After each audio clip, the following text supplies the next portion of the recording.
morning. We're going to keep reading the book of 3. We're on to chapter 6, Ellen Way. Taryn came to his senses on a pile of dirty straw, which smelled as though Gurgi and all of his ancestors had slept on it. A few feet above him, a pale yellow sunlight shone through the grating. The feeble beam ended abruptly on a wall of rough, damp stone. The shadows of the bars lay across the tiny patch of light. Instead of brightening the cell, the wan rays made it appear more grim and closed in. As Taryn's eyes grew accustomed to this yellow twilight, he made out a heavy, studded portal with a slot in the base. The cell itself was not more than 3 paces square. His head ached. Since his hands were still bound behind him, he could do more than guess at the large, throbbing lump.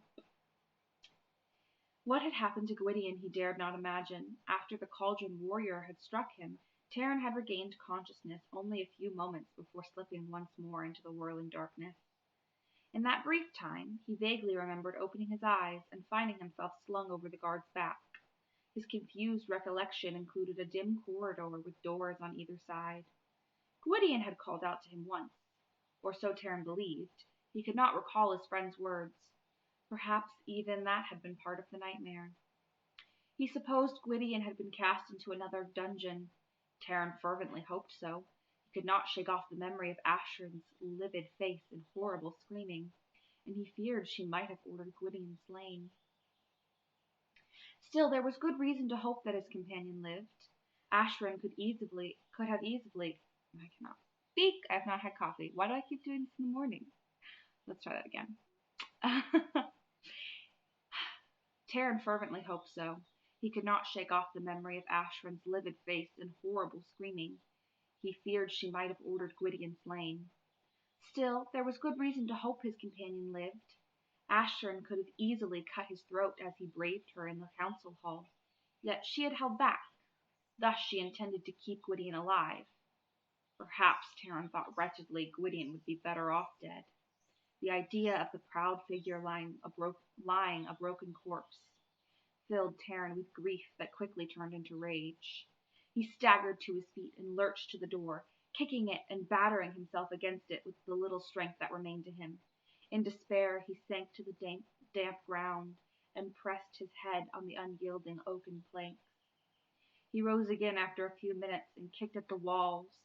If Gwydion were, by chance, in an adjoining cell, Taryn hoped he would hear this signal. But he judged from the dull, muffled sounds that the walls were too thick for his feeble tapping to penetrate. As he turned away, a flashing object fell through the grating and dropped onto the stone. Taryn stopped. It was a ball of what seemed to be gold. Perplexed, he looked upward from the grating. A pair of intensely blue eyes looked back at him. "Please," said a girl's voice. It was light and musical. "My name is Ellen Way, but if you don't mind, would you throw my bauble back to me? I don't want you to think I'm a baby playing with a silly bauble, because I'm not. But sometimes there's absolutely nothing else to do around here, and it slipped out of my hands as I was tossing it." "Little girl," Taryn interrupted. But I'm not a little girl," Ellen Way protested. Haven't I just been and finished telling you? Are you slow-witted? I'm so sorry for you. It's terrible to be dull and stupid. What's your name?" she went on. "It makes me feel funny not knowing someone's name. Wrong-footed, you know, or as if I had 3 thumbs on one hand. If you could see what I mean. It's clumsy."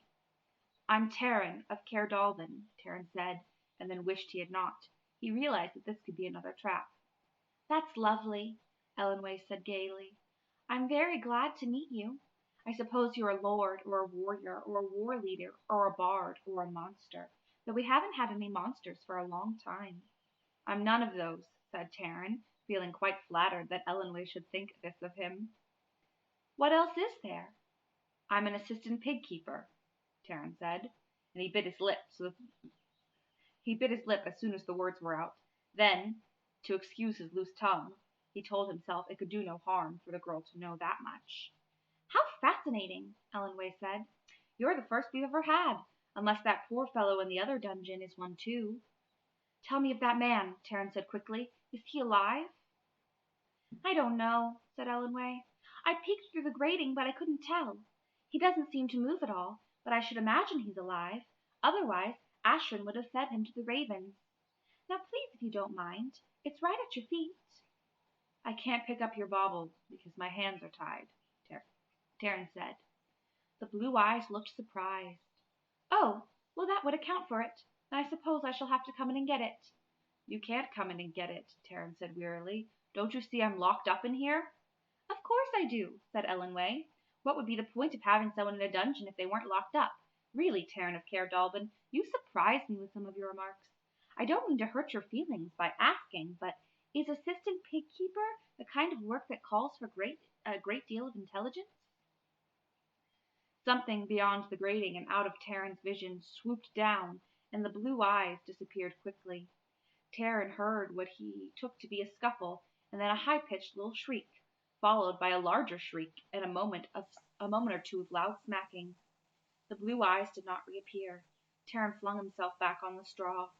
After a time, in dreadful silence and loneliness of the tiny cell, he began suddenly to wish that Ellenway would come back. She was the most confusing person he'd ever met, but surely, as wicked as everyone in this castle was. Oh, and surely, again, I've not had my coffee. I apologize. After a time, in the dreadful silence and loneliness of the tiny cell, he began to wish that Ellenway would come back.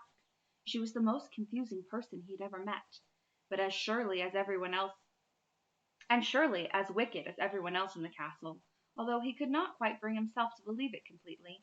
Nevertheless, he longed for the sound of another voice, even Ellenway's prattling. The grating above his head darkened, night poured into the cell, and in a black chilly wave. The slot in the heavy portal rattled open, and Taryn heard something being slid into the cell, and crawled towards it. It was a shallow bowl. He sniffed carefully and ventured to touch his tongue into it, fearing that it might be poisoned food. It was not food at all, only a little water, warm and musty. His throat was so parched that Taryn disregarded the taste and thrust his face into the bowl and drank it dry. He curled up and tried to sleep away his pain. The tight thongs pinched, and his swollen hands were mercifully numb. Sleep brought only nightmares, and he roused to find himself shouting aloud. He settled down once more. Now there was a rasping sound under the straw. Taryn stumbled to his feet. The rasping grew louder. "Move away!" a faint voice cried. Taryn looked around him, dumbfounded. "Get off the stone!" Taryn stepped backwards. The voice was coming from the straw. "Well, I can't lift it with you standing on it, you silly assistant pig keeper," the muffled voice complained. Frightened and puzzled, Taryn jumped to the wall. The pallet began rising upward. A loose flagstone was lifted and pushed aside, and a slender shadow emerged from the ground itself. "Who are you?" shouted Taryn. "Who do you expect?" said the voice of Ellenway. "And please, don't make such a racket. I told you I was coming back. Ah, there's my bauble." The shadow bent to pick up the luminous ball. "Where are you?" cried Taryn. "I can see nothing." "Is that what's bothering you?" Ellenway asked. "Why didn't you say so in the first place?" Instantly bright light filled the cell, and it came from the golden sphere in the girl's hand. Taryn blinked in amazement. "What's that?" he cried. "It's my bauble," said Ellenway. "How many times do I have to tell you?" But it lights up. What did you think it would do? Turn into a bird and fly away?"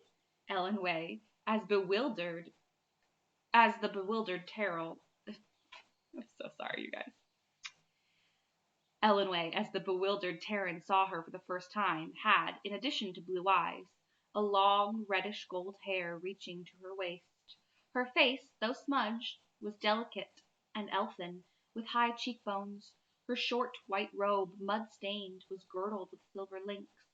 A crescent moon of silver hung from a fine chain around her neck. She was 1 or 2 years younger than he, but fully as tall. Ellenway put the glowing sphere on the floor and went quickly to Taryn and unknotted the thongs that bound him. "I meant to come back sooner," Ellenway said, "but Ashrin caught me talking to you. She started to give me a whipping. I bit her.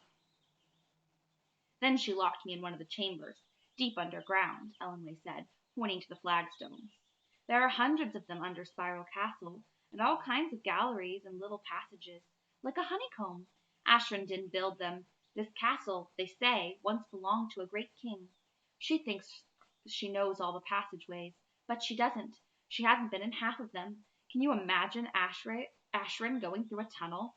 She's older than she looks, you know. Ellenway giggled. But I know everyone, and most of them connect with each other. It took me longer in the dark because I didn't have my bauble. You mean you live in this terrible place?